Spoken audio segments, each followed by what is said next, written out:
उसकी माँ एक सफेद टाइगर थी, उसका पिता भी एक सफेद टाइगर था, लेकिन वह एक छोटे काले टाइगर के रूप में पैदा हुआ। उसका पिता इतना गुस्सा हो गया कि उसने उसकी माँ को 3 दिन और 3 रात तक सख्ती से सजा दी। फिर 7 दिन और 7 रात तक पड़ोस वाले काले गोरिल्ला का सामना करता रहा। फिर भी वह उसकी असली नस्ल का कारण नहीं समझ पाया। गुस्से में उसका पिता परिवार छोड़कर चला गया, उसे और उसकी माँ को छोड़कर। साथ में एक टाइगर भाई भी था, लेकिन उसकी नजर में वह टाइगर भाई थोड़ा धीमा दिमाग वाला था। जब वह सिर्फ 1 महीने का था, एक दिन टाइगर माँ शिकार पर बाहर गई, उसे और उसके टाइगर भाई को गुफा में खेलते हुए छोड़कर। खेलते खेलते उसका टाइगर भाई धीरे धीरे गुफा से बाहर चला गया। उसे अंदाजा भी नहीं था कि उसी समय एक बड़ा भालू वहां से गुजर रहा था।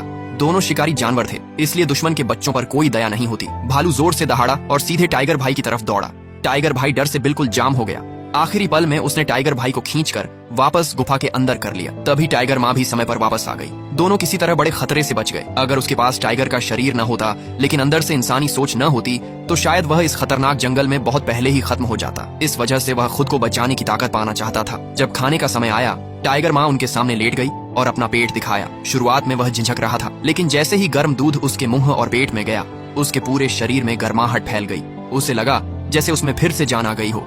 इसलिए खाने के समय वह अपने शरारती टाइगर भाई से भी ज्यादा उत्साह दिखाता था। कुछ महीनों बाद उसने महसूस किया कि वह बाकी टाइगरों से थोड़ा अलग है। पहला, उसकी भूख बहुत ज्यादा थी। उसे हमेशा लगता था कि उसका पेट कभी नहीं भरता।